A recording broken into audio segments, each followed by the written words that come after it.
할렐루야. 1월 30일 목요일 새벽 말씀 함께 나누도록 하겠습니다. 제가 기도하고 시작하겠습니다. 하나님 아버지 감사합니다. 새해를 이렇게 은혜롭게 시작할 수 있는 귀한 은혜와 시간들 주시니 주님 감사합니다. 오늘 하루도 우리가 말씀으로 시작하고 하나님 말씀에 귀 기울이려고 합니다.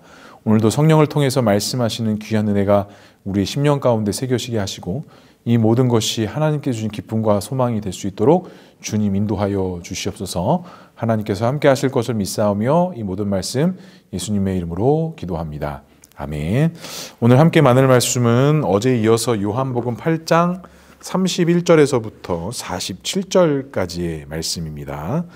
요한복음 8장 31절에서 47절까지의 말씀 제가 봉독해 드리겠습니다. 그러므로 예수께서 자기를 믿는 유대인들에게 이르시되 너희가 내 말에 거하면 참으로 내 제자가 되고 진리를 알지니 진리가 너희를 자유롭게 하리라. 그들이 대답하되 우리가 아브라함의 자손이라 남의 종이 된 적이 없거늘 어찌하여 우리가 자유롭게 되리라 하느냐. 예수께서 대답하시되 진실로 진실로 너희에게 이르노니 죄를 범하는 자마다 죄의 종이라. 종은 영원히 집에 거하지 못하되 아들은 영원히 거하나니 그러므로 아들이 너희를 자유롭게 하면 너희가 참으로 자유로우니라. 나도 너희가 아브라함의 자손인 줄을 아노라. 그러나 내 말이 너희 안에 있을 곳이 없으므로 나를 죽이려 하는도다. 나는 내 아버지에게서 본 것을 말하고 너희는 너희 아비에게서 들은 것을 행하느니라. 대답하여 이르되 우리 아버지는 아브라함이라 하니 예수께서 이르시되 너희가 아브라함의 자손이면 아브라함이 행한 일들을 할 것이거늘 지금 하나님께 들은 진리를 너희에게 말한 사람이 나를 죽이려 하는도다. 아브라함은 이렇게 하지 아니하였느니라. 너희는 너희 아비가 행한 일들을 하는도다. 대답하되 우리가 음란한 데에서 나지 아니하였고 아버지는 한 분이시니 곧 하나님이시로다. 예수께서 이르시되 하나님이 너희 아버지였으면 너희가 나를 사랑하였으리니 이는 내가 하나님께로부터 나와서 왔음이라. 나는 스스로 온 것이 아니요 아버지께서 나를 보내신 것이니라. 어찌하여 내 말을 깨닫지 못하느냐. 이는 내 말을 들을 줄 알지 못함이로다. 너희는 너희 아비 마귀에게서 났으니 너희 아비의 욕심대로 너희도 행하고자 하느니라. 그는 처음부터 살인한 자요 진리가 그 속에 없으므로 진리에 서지 못하고 거짓을 말할 때마다 제 것으로 말하나니 이는 그가 거짓말쟁이요 거짓의 아비가 되었음이니라. 내가 진리를 말하므로 너희가 나를 믿지 아니하는도다. 너희 중에 누가 나를 죄로 책잡겠느냐. 내가 진리를 말하는데도 어찌하여 나를 믿지 아니하냐. 하나님께 속한 자는 하나님의 말씀을 듣나니 너희가 듣지 아니함은 하나님께 속하지 아니하였음이로다. 아멘. 오늘도 말씀과 기도로 시작할 수 있는 귀하고 복된 하루 될 수 있기를 주님의 이름으로 간절히 축복합니다. 오늘도 또 바리새인들과 서기관들과 예수님과의 그런 또 논쟁의 장면이 또 새롭게 등장을 합니다. 오늘 어제의 말씀에 이어서 예수님께서 이제 또 한 가지 진리가 너희를 자유롭게 할 것이다 라고 말씀이 이어져요. 사실 어제 읽었던 마지막 30절의 말씀에 보면 예수님께서 말씀하신 후에 믿는 사람이 많았더라 라고 말씀하고 있고요. 오늘 31절에 보니까 예수님께서 자기를 믿는 유대인들에게 이르시되 라고 이렇게 말씀이 시작합니다. 그러니까 많은 유대인들 중에 자신들의 어떤 율법의 기준으로 예수님을 메시아로 믿지 못하는 자들도 있었지만 또한 무리들은 예수에 대한 그런 믿음의 소망을 갖고 있는 자들이 있었음을 알 수가 있습니다. 그러니까 다 같은 유대인이라고 해서 율법 정신에 묶여서 예수님을 믿지 못한 자들만 있었던 것이 아니라 그 안에서도 복음을 믿고 그 복음의 자유 가운데 나아온 자들이 있었다는 거예요. 그래서 예수님께서도 오늘 31절 하반절에 그렇게 말씀하시죠. 내 말에 거하면 너희가 참 제자가 될 것이고 또한 32절에도 진리를 알지니 진리가 너희를 자유롭게 할 것이다 라고 이야기합니다. 왜 진리가 너희를 자유롭게 할 것이냐 라고 예수님께서 말씀하셨을까요? 당시 많은 유대인들은 어떤 율법의 정신이 그들의 기준이었습니다. 다른 어떤 말씀, 예수님의 어떤 가르치심보다 그들의 혈통과 민족적으로 지켜왔던 그 율법에 대한 정신이 그들의 정체성이었고 그들의 신앙이었기 때문에 어떻게 보면 되게 그 율법이라는 제한적인 것 안에 그들이 붙잡혀 있는 삶을 살아갈 수밖에 없었다는 것이죠. 성도 여러분, 우리도 좀 그렇지 않을까요? 우리도 오랜 시간 동안 신앙생활을 우리 그 교회라는 문화 안에서 우리도 하게 됩니다. 그런데 이 교회라는 곳이 사실은 복음으로서 세워지고 예수님의 그 말씀과 반석 위에 세워진 것인데, 우리가 그 안에서 참 자유한다라는 것은 어떤 교회의 전통과 형식에 묶여 있는 것이 자유가 아니라 참 복음 안에서 참 자유할 수 있는 그런 믿음과 소망이 있어야 되는 게 맞아요. 그런데 어때요? 우리에게 사실 그러한 것들이 있다기보다는 사실은 되게 묶여있고 전통에 묶여져 있는 그런 신앙 형태가 우리 안에도 많이 있을 수 있다는 거예요.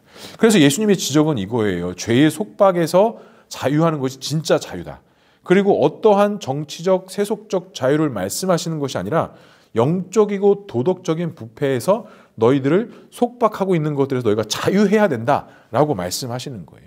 그래서 34절에도 보면 그들을 죄의 종이라고 말씀하십니다. 그들은 자신들이 아브라함의 혈통이다라고 이야기하면서 남의 종이 된 적이 없다라고 이야기해요. 그러니까 여기서도 좀 알 수 있는 것이 이들이 예수님에 대한 어떤 믿음과 소망으로 한 걸음 나아가게 했지만 자신들이 아브라함의 혈통인 것을 사실은 더 부각하는 거예요. 우리는 아브라함의 자손이기 때문에 그 누구의 종이 된 적이 없습니다 라고 예수님께 반문하고 있는 것이죠. 하지만 어떻습니까? 예수님의 말씀은 죄로 인해서 하나님의 관계가 파괴되었다라고 이야기해요.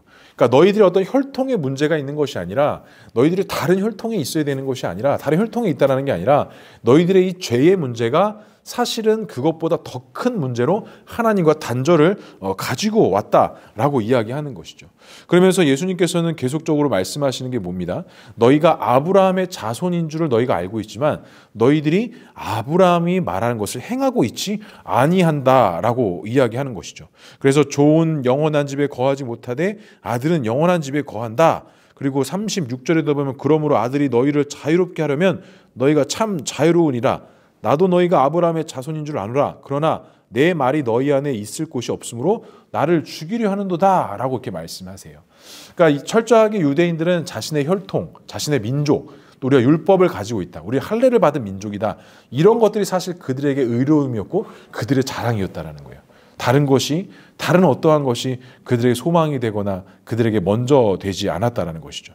그래서 예수님께서 분명히 말씀하십니다. 나는 아버지에게서 본 것을 말하고 너희는 너희 아비에게서 들은 것을 행하느니라 라고 말하면서 지금 다른 이야기를 하고 있는 것이 아니라 하나님의 그 언약의 약속 안에서 우리가 있는 것이다 라고 예수님께서 말씀하고 있습니다. 그렇다면 두 번째로 무리가 아브라함의 자손이지만 누구를 믿지 못하고 있다라고 하는 것을 알 수 있어요. 바로 예수님을 믿지 못한다는 거예요. 아브라함의 자손, 아브라함의 혈통이라는 것은 그 민족과 그 씨를 통해서 이 땅을 구원할 메시아가 올 것이다라는 그들의 언약의 약속이 분명히 있는 것인데 그들은 그것을 믿지 못한다는 거예요. 예수님 말씀에 순종하지 못하라는 거예요. 그러니까 육신적으로는 아브라함의 혈통, 다윗의 혈통일 수 있지만 영적으로는 절대로 그들이 영적인 계보에 들지 못하는 것을 우리가 알 수 있습니다. 그러니까 표면적으로 드러나는 것은 그들에게 흠잡을 것이 없을지 모르겠지만 보이지 않는 이 영적인 부분은, 영적인 세계에서는 그들은 영적인 혈통에 온전히 들어가 있지 못한다라는 것.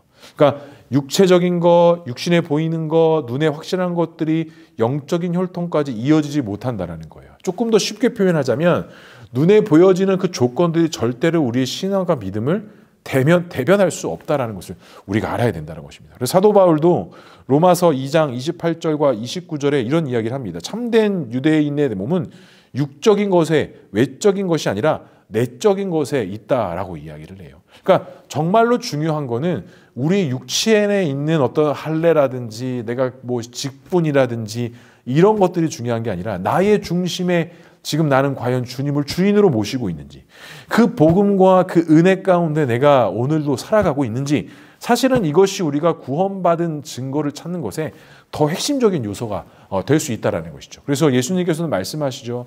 내 보물이 있는 곳에 내 마음이 있다라고 말씀하실 정도로 우리 마음 가운데 가장 중요하게 생각하고 가장 확실하게 여기는 것이 바로 주님이어야 한다는 것입니다. 그럴 때 우리가 구원받은 하나님의 자녀로서 온전한 믿음으로서 살아갈 수 있다는 것. 하지만 오늘 그 예수님과 대화 속의 청중은 어때요? 예수님의 모든 것을 부정합니다. 예수님께서 어디서부터 왔는지에 대한 관심이 없어요. 그냥 자신들의 어떤 기준과 예수님의 말씀이 함께 되지 못함을 보고 예수님을 배격하게 되는 것이죠. 그러니까 이들의 이 마음과 자세는 예수님의 말씀에 대해서 경청하거나 좀 들어보려고 하는 자세가 아니라 불통의 자세로 나왔다라는 거예요. 그러니까 우리가 모르는 것을 알아가기 위해서는, 특별히 하나님에 대해서, 예수님에 대해서 알아가기 위해서는 말씀 앞에 서야 됩니다. 철저하게 우리가 말씀 앞에 있어야 되고 말씀 앞에 서야 되는데, 사실은 그런 자세가 있지 않고 우리가 어떻게 하나님을 알아갈 수가 있겠어요? 절대적으로 우리가 하나님을 알아갈 수 있는 방법은 그 말씀 안에 거하고 소통과 받아들임의 자세가 있을 때라는 것입니다. 하지만 43절에도 이렇게 말씀하죠. 어찌하여 내 말을 깨닫지 못하느냐? 이는 내 말을 들을 줄 알지 못함이다 라고 예수님께서 말씀하세요. 그러니까 내 말을 들으려고 하지 않는다라는 것이죠. 왜 깨닫지 못하느냐? 그렇다면 예수님의 말씀을 왜 이해하지 못하고 듣지 못했을까요? 44절에 보면 이렇게 말씀합니다. 너희는 너희 아비 마귀에서 났으니 너희 아비의 욕심대로 너희도 행하고자 하느니라. 그는 처음부터 살인한 자요 진리가 그 속에 없으므로 진리에 서지 못하고 거짓을 말할 때마다 제 것으로 말하나니 이는 그가 거짓말쟁이요 거짓의 아비가 되었음이니라 라고 이야기하죠. 진리가 그의 속에 없다. 거짓을 제 것으로 말한다 라고 정확하게 진단하세요. 그러니까 우리가 그 빛 대신 주님 가운데 진리에 서 있지 못하면 우리 마음 가운데서 나오는 건 거짓밖에 없다는 것이에요. 그러니까 내가 아무리 선하다고 해서, 내가 아무리 성결하고 정직한다 한다고 해서 내 마음 가운데 절대로 선한 것이 나아갈 수 없다라는 것입니다. 그러니 예수님께서 아무리 진리를 말씀하셔도 그들이 그 진리를 들을 수 있었을까요? 듣고자 하는 마음이 있었을까요? 아니요.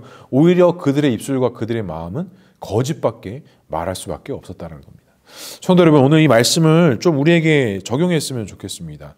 나는 과연 예수님께서 하시는 말씀에 대해서, 또 이 성경에서 하고자 하는 그 말씀에 대해서 얼마만큼 받아들이고 얼마만큼 말씀 앞에 들으려고 하나님의 음성을 발견하고 마음가짐과 또 그런 어떠한 자세를 취하고 있는지 좀 우리 자신을 돌아보았으면 좋겠습니다. 새해가 시작되면서도 우리 보늘교회가 시작이 되면서 좀 말씀으로 시작하고 말씀으로 세워지는 그런 한 해가 되기를 좀 그렇게 표를 삼고 지금 우리가 나아가고 있죠. 그러면 우리가 말씀 앞에 머물러야 됩니다. 주일 예배뿐만이 아니라 매일매일 성경을 묵상하고 기도하는 우리의 묵상이 사실은 매일매일 반복적으로 습관적으로 되어야 되는 게 아니라 그 시간이 우리에게 가장 사모하는 시간이 돼야 되고 가장 기뻐하는 시간이 사실은 될 수 있어야 된다는 거예요. 다른 것을 통해서 우리의 그 부족한 영적인 부분들을 채우는 것이 아니라 철저하게 하나님의 말씀 앞에서 주님의 음성을 분별하고 하나님의 뜻을 발견하는 것이 정말 우리가 나아가야 될 믿음의 길, 우리가 올 한 해 세워야 할 믿음의 회복의 길이 된다는 것입니다. 오늘 하루도 그와 같은 말씀을 붙잡고 나아갔으면 좋겠습니다. 아니, 올 한 해가 우리가 그렇게 말씀으로 좀 붙잡는 자세가 되었으면 좋겠습니다. 듣지 아니하려고 하는 자세, 깨닫지 못하려고 하는 그런 자세가 아니라 뭐 하나라도 더 들으려고 하고 뭐 하나라도 더 발견하려고 하는 그런 사모함의 마음의 중심. 그래서 말씀을 가까이 하고 말씀을 읽어나가면서 하나님의 뜻을 발견했을 때 우리의 삶이 더욱더 주 안에서 풍성해지고 열매 맺는 그러한 삶이 있을 것이라고 저는 확신합니다. 오늘 말씀을 정리하면서 우리의 삶 속에 오늘 하루 적용하겠습니다. 오늘 말씀을 부여잡으십시오. 오늘 읽어야 될 말씀을 기꺼이 주님 앞에서 묵상하시기 바랍니다. 그 기쁨과 그 소망이 우리에게 있을 때 하나님의 영광이 되고 하나님의 기쁨이 되며 우리 모두에게 은혜가 된다는 사실을 꼭 믿음으로 바라보고 오늘 하루도 승리할 수 있는 저와 우리 모두가 될 수 있기를 주님의 이름으로 간절히 축복합니다. 기도하겠습니다. 사랑과 은혜가 풍성하신 하나님 아버지, 오늘 하루도 주님의 귀한 말씀으로 시작을 합니다. 오늘도 우리가 말씀을 듣기 싫어하는 자세가 아니라 진리가 너희를 자유케 한다라고 말씀하셨던 것처럼 그 진리 앞에 서게 하시고 그 진리가 나에게 무엇이라 말씀하시는지를 발견하고 찾을 수 있는 귀하고 복된 시간 될 수 있도록 주님 인도하여 주시옵소서. 하나님께서 함께 하실 것을 믿사오며 이 모든 말씀 예수 그리스도의 이름으로 기도합니다. 아멘. 오늘 연휴 마지막 날 오늘도 행복하고 즐거운 하루 될 수 있기를 주님의 이름으로 간절히 축복합니다. 주일날 뵙겠습니다.